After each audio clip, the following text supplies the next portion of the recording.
ఓం నమో భగవతే వాసుదేవాయ. వసుదేవసుతం దేవం కంసచాణూరమర్దనం దేవకీ పరమానందం కృష్ణం వందే జగద్గురుం. ఆలించు పాలించు, ఆలించు పాలించు, ఆదిమ పురుష జాలిదీరానికే శరణు జోచితిని. పాలించు పాలించు, ఆదిమ పురుష గతి నీవే మతి నీవే, కర్తవు భర్తవు నీవే. గతి నీవే మతి నీవే, కర్తవు భర్తవు నీవే. పతివి నీవే పట్టున మాకు ఇతరములెవరున్నారు ఎంచి చూడని నువ్వోల. ఇతరములెవరున్నారు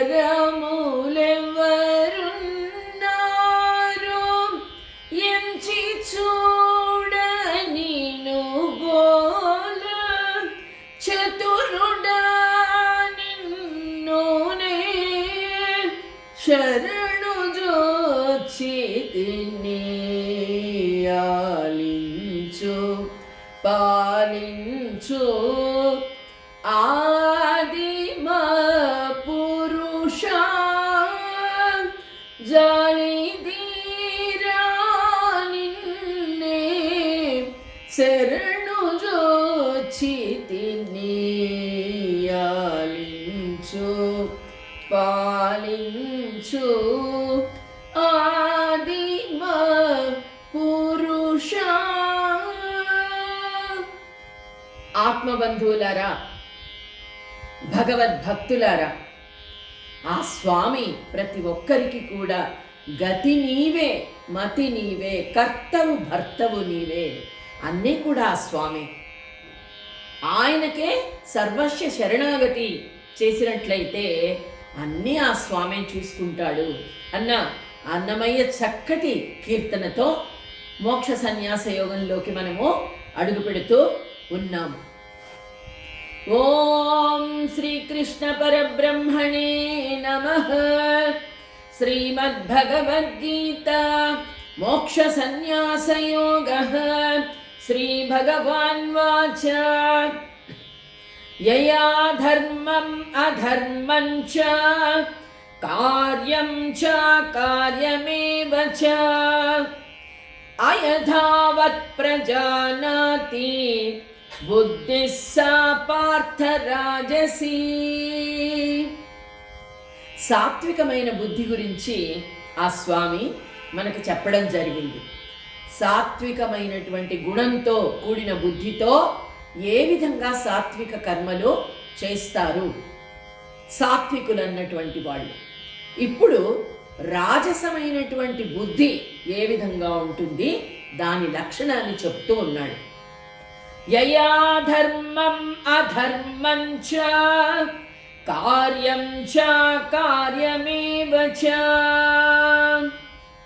యయా ధర్మం అధర్మం చ అంటే ఒక్కొక్కసారి మనిషి ఏది ధర్మము ఏది అధర్మం అని తెలుసుకోలేని స్థితిలో ఉంటాడు. మనం అందరం కూడా పూర్తిగా అజ్ఞానము కాదు, అలా అని పూర్తిగా జ్ఞానులము కూడా కాదు. ఈ రెండిటి మధ్య అంటే జ్ఞానము అజ్ఞానము, ధర్మము అధర్మము, నీతి అవినీతి, ఏదో తెలుసుకోలేక గందరగోళంలో కొట్టుమిట్టాడుతూ చాలామంది ఉన్నారు. ఇప్పుడు ఈ ప్రపంచమే ఆ విధంగా ఉంది. రాజస బుద్ధితో కూడినటువంటి ప్రజలు. అంటే పుష్పాలలో నుండి తీసేటువంటి ఒక మకరందం ఉంది. ఆ మకరందాన్ని మాత్రమే భ్రమరము పీల్చుకోగలదు అని అనుకుంటూ ఉంటాం మనం. కానీ ఆ భ్రమరానికి ఒక కొయ్యను కూడా కొయ్యలో కొట్టి కూడా దాని నుండి అవసరమైనవి తీసుకునేటువంటి శక్తి భ్రమరానికి ఉంటుంది. కానీ భ్రమరం కేవలము మకరందం కోసమే పుష్పం దగ్గరికి వెళ్తుంది. మకరందాన్ని మంచిగా తీసుకుంటాం మనము. కానీ కొన్ని అంటే మన శక్తికి తగినవి అయ్యుండి కూడా మనం చేయలేనటువంటి పనులు, ఆలోచించలేనటువంటి స్థితి మనిషికి ఉంటుంది. ఏది నిజమైనది, ఏది కానిది. ఉదాహరణకు తీసుకున్నట్లయితే మనందరం ఆడవాళ్ళం కాబట్టి ఒక ఉదాహరణ చెప్పుకోవచ్చు. ముత్యాలు ఉన్నాయి. ముత్యాలు వెళ్ళి చూసినప్పుడు మనకు రకరకాలైనటువంటి ముత్యాలు చూపిస్తూ ఉంటారు. ఇది 10,000, ఇది 5,000, ఇది 1,000 రూపాయలు అని చెప్తారు. దాని యొక్క నాణ్యత నిజంగా ఎవరికి తెలుస్తుంది? మనకు నిజంగా తెలియదు. మనము ఏది చెప్తే అది నమ్మవలసిందే. అదేవిధంగా ఇక్కడ అంటే ఒక్కొక్కసారి నిజమేది, ఏది అబద్ధం, ఏది ధర్మం, ఏది అధర్మం తెలుసుకోలేని గందరగోళ పరిస్థితుల్లో మనం అనేకమైనటువంటి కర్మలు చేస్తూ ఉంటాం. అవే బుద్ధి రాజసమైనటువంటి బుద్ధి, అంటే సక్రమంగా ఆలోచించలేనటువంటి స్థితి. అయథావత్ ప్రజానాతి బుద్ధి సా పార్థ రాజసీ. అంటే ఒక్కొక్కసారి దైవ యోగం చేత నిషిద్ధ కర్మలు అనేవి మనకు తెలుస్తూ ఉంటాయి. ఈ పనులు మనము చేయకూడదు, మనం చేసినందువల్ల పాపం చుట్టుకుంటుంది. కాబట్టి ఒక్కొక్కసారి దైవయోగంతో మనకు తెలుస్తూ ఉంటుంది నిషిద్ధ కర్మలు చేయకూడదని. అదేవిధంగా ఇంకొకసారి చూడండి, సామాన్యముగా చేయదగిన చేయకూడని అన్ని విధాలైనటువంటి కర్మలను ఆలోచించకుండా మనిషి చేస్తూ ఉంటాడు. అంటే మనకు ఉపయోగకరమైనటువంటి పనులా కాదా అని ఒక్కొక్కసారి నిర్ణయించుకోలేకపోతూ ఉంటాం. మనం అన్ని పనులను ఎవరే చెప్తే అది చెయ్యడం మనకు స్వయంగా, అందుకే విచక్షణ శక్తి ఆ భగవంతుడు ఇచ్చాడు, విచక్షణ జ్ఞానం. అది కరెక్ట్గా మనం ఉపయోగించుకున్నట్లయితే మనము ఇవి చెయ్యొచ్చు, ఇవి చేయకూడదు, ఇవి చెయ్యాలి అని నిజమైనటువంటి సాత్వికమైన బుద్ధి ఉంటుంది. కానీ రాజసమైన బుద్ధిలో అలా కాదు, నిర్ణయించుకోలేదు. దీనిని పాత్రలను యోచించకుండా ఒకవైపు నుండి ప్రజా సముదాయమునంతను ఆహ్వానించిన విధమున ఇవాళ మనం చూస్తూ ఉన్నాం. యూట్యూబ్లో ఏదైనా చేయాలనుకున్నప్పుడు మనం తోచకపోతే, ఏం చేయాలో తోచకపోతే మనం గూగుల్ని అడుగుతాం, లేకపోతే యూట్యూబ్లోకి వెళ్ళి ఏవైనా వీడియోస్ చూస్తాం. అంటే మన బుద్ధికి అందట్లేదు ఏం చేయాలో, వెంటనే మనము ఆ మొబైల్ని ఆశ్రయిస్తాం కదా. అంటే సరిగ్గా నిర్ణయించుకోలేనటువంటి బుద్ధి, దాన్ని రాజసమైనటువంటి బుద్ధి అంటారు. అంటే ఈ రాజస బుద్ధి శుద్ధ విచారణ, విచక్షణ జ్ఞానం నీకే ఉంది, నువ్వే ఆలోచించుకోవాలి, అదనమాట. అధర్మం ధర్మమితి యా అన్యతే తమసావృత సర్వార్థాన్ విపరీతాంశ్చ బుద్ధి సా పార్థ తామసీ. అయితే ఇక్కడ ఏంటంటే ఈ తామసి, అధర్మం ధర్మం ఇది ఆమన్యతే తమసావృత. ఎలా ఉంటుందంటే చూడండి, పాపం ఎక్కడుంటుందో, ఆలోచనలు ఎక్కడ తప్పుగా ఉంటాయో అక్కడ భయం ఉంటుంది. అంటే ప్రతి పని చేయడానికి భయపడుతూ ఉండడం. అంటే నీ ఆలోచనలు సరిగ్గా లేవు. సరిగ్గా ఆలోచించినట్లయితే మంచి కర్మలు ఇవి చేస్తున్నాను, భగవంతుడా నీవు నాకు సహాయంగా ఉండు, నీవు నాకు తోడుగా ఉండు, మంచి ఆలోచనలు ఇవ్వు అని భగవంతుడిని వేడుకొని మంచి కర్మలు చేసినట్లయితే మనకు భయం అనేది ఉండదు. లోపల ఎక్కడో మనం తప్పు చేస్తున్నాము అన్న భయంతోనే ఈ తామసిక బుద్ధితో కూడినటువంటి పనులు చేస్తూ ఉంటారు. అంటే ఏ బుద్ధికి ధర్మకృత్యాలేవి నచ్చవు, మంచి పనులు నచ్చవు. ఎవరైనా చెప్తే ఇది మంచి, ఇది చెయ్యి అంటే అది నచ్చదు. అధర్మం ధర్మమితి యా మన్యతే తమసావృత సర్వార్థాన్ విపరీతాంశ్చ బుద్ధిః సా పార్థ తామసీ. మంచి గుణాలన్నీ దోషాలుగా కనపడతాయి. ఎవరైనా మంచి చెబితే మంచి ఎలా ఉంటుంది అంటే పెద్దవాళ్ళు చెప్పినట్లు పెరుగన్నంతో సమానము పెద్దవాళ్ళు చెప్పిన మాటలు అంటాం. అలా తీసుకుంటే మంచిగా అనిపిస్తాయి, లేకపోతే చేదుగా అనిపిస్తాయి. వేప చేదుగా ఉంటుంది, కానీ ఔషధ గుణాలు కలిగి ఉంటుంది. తీయగా ఉన్నటువంటి స్వీట్స్ ఎక్కువ తినేస్తాం మనం, కానీ దాని వలన రోగాలు సంభవిస్తాయి. ఇక్కడ మంచివన్నీ కూడా చెడుగా కనిపిస్తాయట తామస బుద్ధికి. అర్థాలన్నీ అనర్థాలుగా కనిపిస్తాయి. ఏదైనా మంచి అర్థంతో, ఏదైనా ఎవరైనా చెప్పినటువంటి మంచి మాటలు మంచి అర్థంతో తీసుకున్నట్లయితే ఉపయోగపడతాయి. దాన్ని అనవసరమైనటువంటి వేరే వేరే అర్థాలు తీసుకున్నట్లయితే విపరీత అర్థాలు, అప్పుడు బుద్ధి సరిగ్గా పనిచేయదు.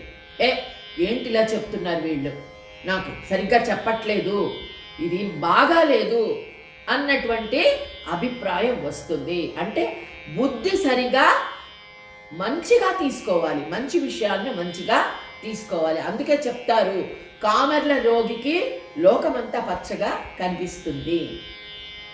యద్భావం తద్భవతి. నీవు మంచిగా ఆలోచించినట్లయితే నీకు అన్ని మంచిగా కనిపిస్తాయి. చెడుగా ఆలోచించినట్లయితే ప్రతి వస్తువు, ప్రతి మనిషి అన్నిట్లో కూడా చెడే కనిపిస్తుంది. ఈ బుద్ధి తామస బుద్ధి గురించి అదే చెప్తూ ఉన్నాడు. ఇక్కడ ఆ బుద్ధి ఎట్లాంటిది? వేదములలో ఉచితమైనవి సరి అయినవి చెప్పబడిన సంగతులన్నీ కూడా మనకు పనికిరావు. ఈ మాట మంచిది, వేదాల్లో ఇలా చెప్పారు, ఇలా నడుచుకోమని చెప్పారు, అసత్యాన్ని ఆడకూడదు, మంచి బుద్ధితో ఇతరులకు సహాయం చేయాలి, దాన ధర్మాలు చెయ్యాలి, అందరినీ సమానంగా చూడాలి, అందరితో ప్రేమగా వ్యవహరించాలి. ఈ విధంగా వేదాలలో చెప్పిన విషయాలు అయినప్పటికీ కూడా మంచిగా తోచవు. ఇవెందుకు నేను వినాలి అంటే అక్కడ అహంకారం, మనోబుద్ధి అహంకారం. మనస్సు బుద్ధి సక్రమంగా లేకపోయినట్లయితే అహంకారం వస్తుంది. అదే ఇక్కడ చెప్తున్నాడు. చీకటి రాత్రిలాగా బుద్ధిని ధర్మకార్యములను నర్చుటకు యోగ్యమైనదిగా ఎటుల చెప్పగలవలను. అలాగే ఆత్మబోధ రూపేగు కుముదమును వికసింపచేసడి చంద్రుడు. ఆత్మబోధ అంటే ఈ మనకు ఆత్మబోధ చేసేవాడు, ఆత్మ విచక్షణ చేసేవాడు ఎవరు? ఆ శ్రీకృష్ణ పరమాత్మ. ఏ విధంగా అయితే కమలాన్ని చూసి, కమలము సూర్యుడిని చూసి వికసిస్తుందో, అలాగే జ్ఞానం అనేది భగవంతుడి ఆత్మబోధ వలన మనకు తెలుస్తుంది. కాబట్టి మంచి బుద్ధిని గురించి చెబుతూ తామస బుద్ధిని కూడా, రాజస బుద్ధి కూడా చెప్పి మనకు వివరిస్తూ ఉన్నాడు ఆ స్వామి. ఇక త్రివిధాలైనటువంటి బుద్ధికి సహకరించే రూపాలు ధృతి. బుద్ధికి తర్వాత మనం ఏం చెప్పుకున్నాం? ధృతి. ధృతి అంటే ఏంటో తెలుసా? మనోధైర్యము. ఫస్ట్ మనకు ఉండవలసింది ఏ పని చేసినా మనోధైర్యం. ఇది నేను చేయగలను, అది ఉన్నట్లయితే ఏదైనా చేయగలడు మనిషి. దానిలో కూడా 3 రకాలు ఉన్నాయని చెప్తూ ఉన్నాడు. ధృత్యాయయా ధారయతే మనః ప్రాణేంద్రియ క్రియాః యోగేనావ్యభిచారిణ్యా ధృతి సా పార్థ సాత్వికీ. అంటే చూడండి, మనోధైర్యం అన్నిటికంటే ముఖ్యమైనది చెప్పుకున్నాం కదా. ధృత్యా యయా ధారయతే మనః ప్రాణేంద్రియ క్రియ. మనస్సు, ప్రాణము, ఇంద్రియాలు ఇవన్నీ కూడా వీటిని జయించినట్లే మనోధైర్యం ఉన్నట్లయితే మనకు. అంటే మొట్టమొదట సాత్వికమైనటువంటి ధృతిని గురించి ఆ స్వామి మనకు చెప్తూ ఉన్నాడు. ఇక్కడ ఆకాశంలో గాలి ఎక్కువ వీచినప్పుడు ఏమవుతుంది? మేఘాలన్నీ కూడా వెళ్ళిపోతాయి.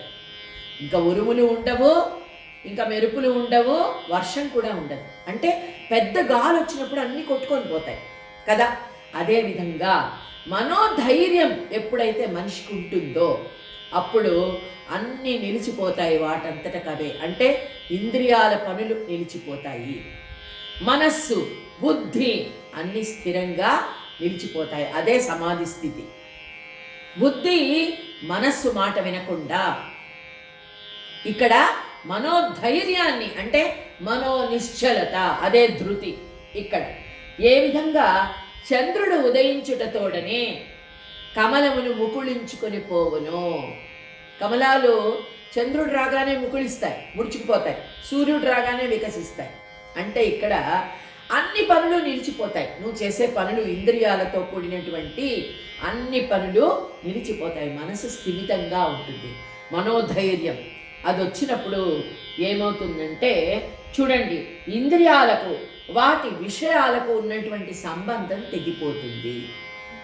అంటే మనస్సు స్థిమితంగా ఉన్నట్లయితే అంటే సమాధి స్థితి.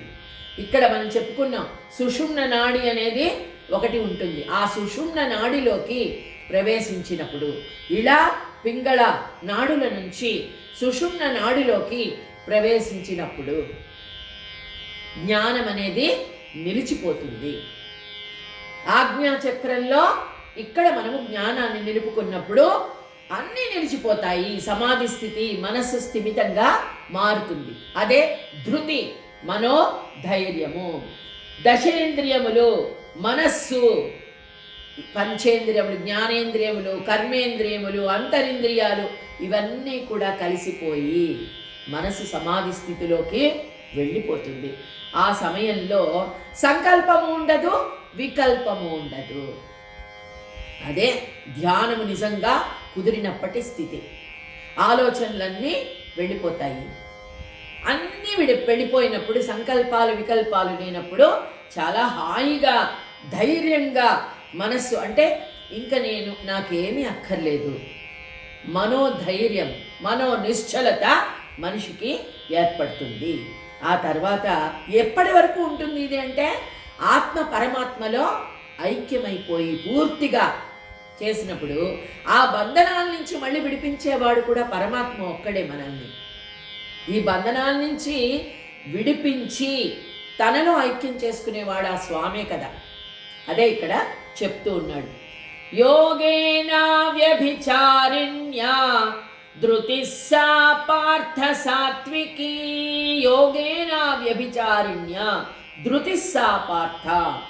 ఈ యోగము నిజంగా కుదిరి ధృతి అనేది మనసులో స్థిమితంగా మనోధైర్యంతో మనిషి ఉన్నప్పుడు, సమాధి స్థితిలోకి వెళ్ళినప్పుడు అది బుద్ధి, ఆ ధృతి అనేది ఆ నిజమైనటువంటి సాత్వికమైనటువంటి ధృతి.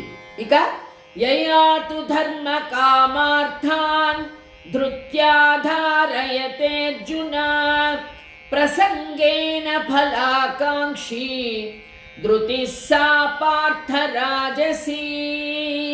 యయాతు ధర్మ కామార్థాన్ అంటే ఇక్కడ మనం ఎట్లా ఉన్నాము ఈ సంసారంలో? ఒక మనిషిగా ఈ మనుష్య శరీరాన్ని ధరించి ఉన్నప్పుడు ధర్మ అర్థ కామ మోక్షాలు, చతుర్విధ ఫలపురుషార్థాలు అని భగవంతుడు మనకు ఇచ్చాడు. ధర్మంగా ఉండు, ధర్మంతో కోరికలను తీర్చుకో. దానికి నిజంగా అర్థాన్ని ఏ విధంగా సంపాదించాలి? ధర్మంగా సంపాదించు. అందుకే మోక్షము ఇవన్నీ సక్రమంగా ఉంటే మోక్షం వస్తుంది. అయితే ఈ సంసారంలో దేనినో ఆశించి ప్రతిదీ మనము ఆశించే చేస్తున్నాం. ఒక ధర్మంగా ఉండాలనో లేకపోతే సంపాదన పెరగాలనో కోరికలను పెంచుకుంటూ ఉన్నాం. అలాగే మోక్షం కూడా కోరుకుంటే వచ్చేది కాదు. మోక్షము అంటే అన్నిటినీ వదిలిపెట్టడమే, ఇక్కడ ఉంటూనే అన్నిటి మీద మమకారాన్ని వదులుకోవడమే మోక్షం.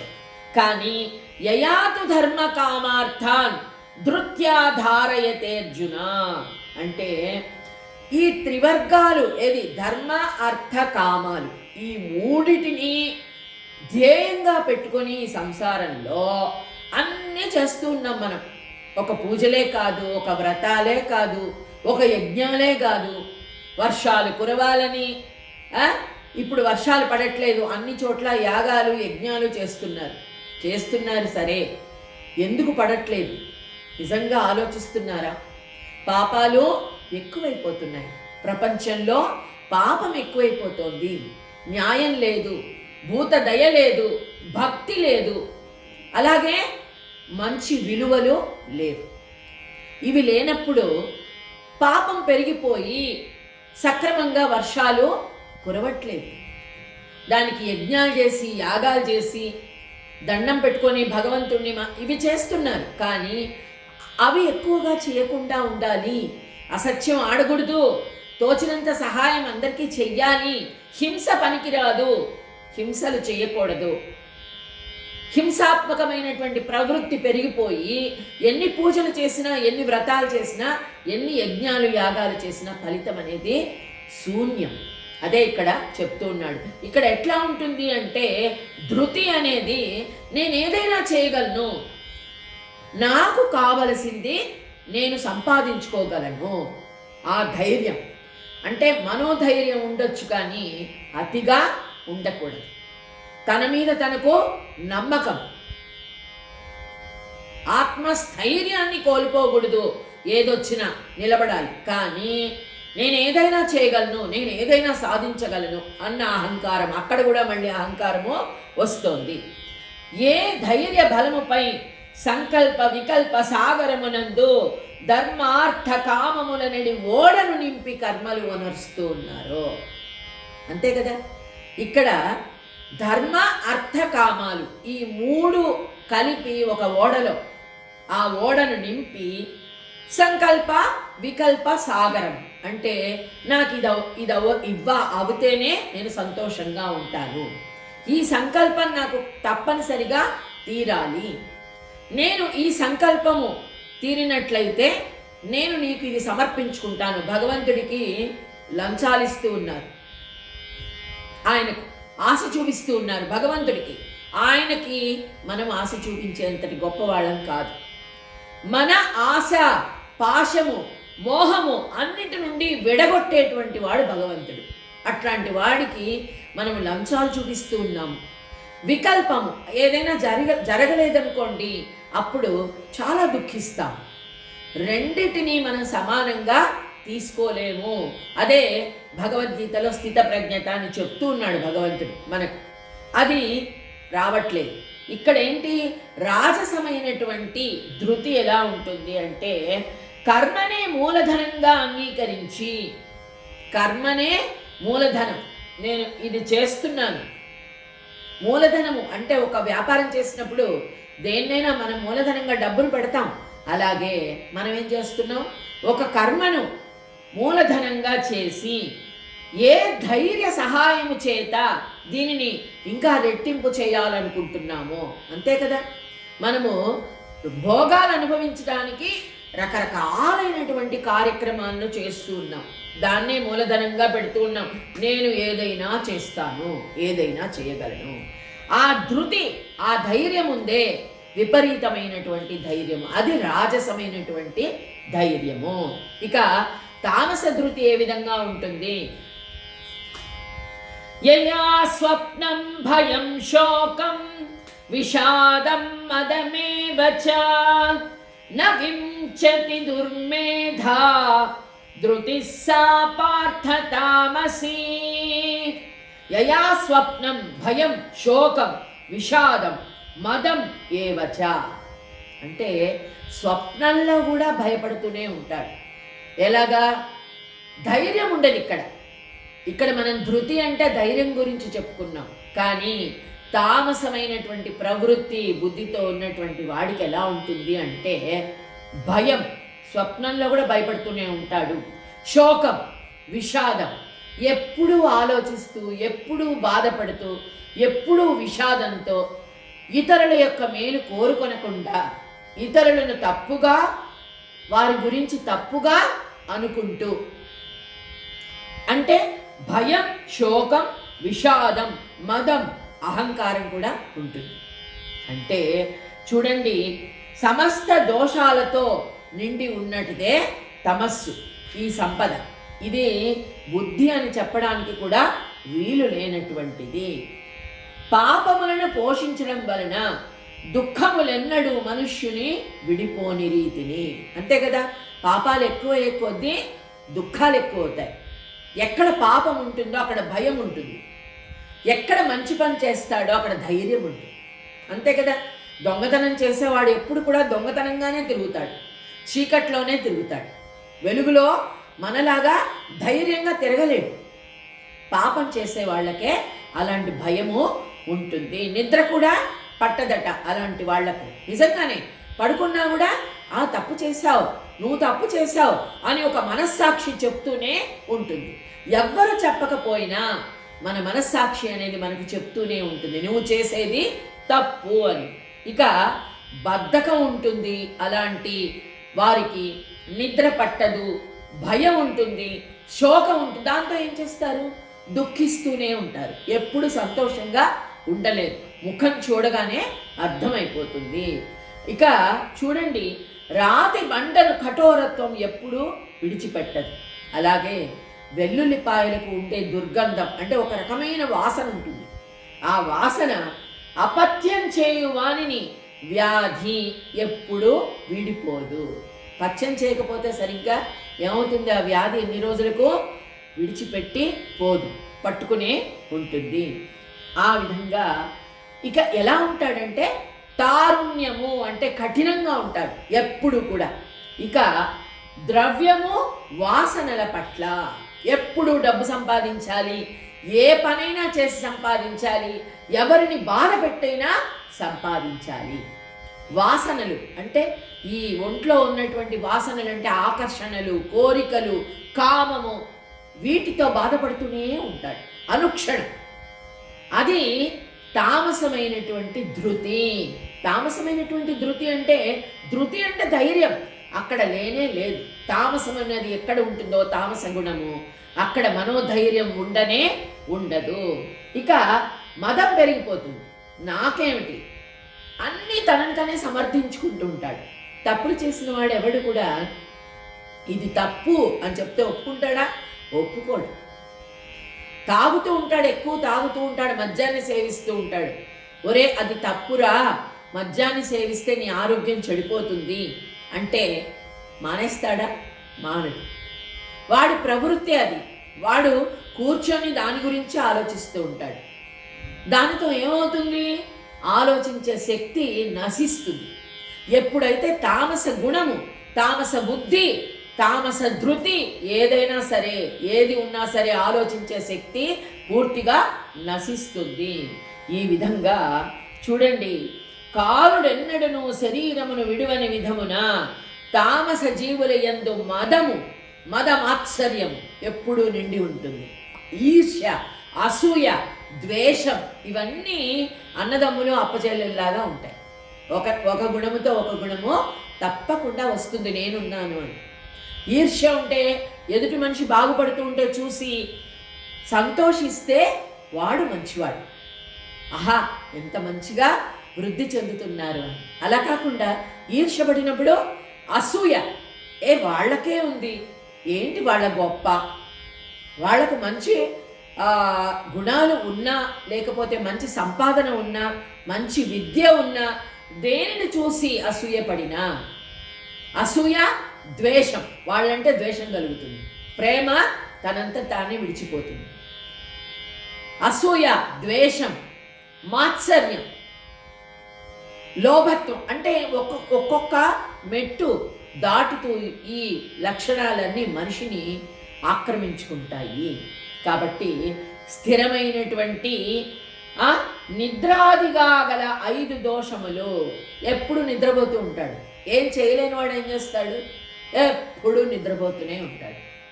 అతి నిద్రాలోలుడు తెలివి లేని మూర్ఖుడు అని ఉంది పాటలో. ఆ విధంగా చెప్తున్నాడు అర్జున.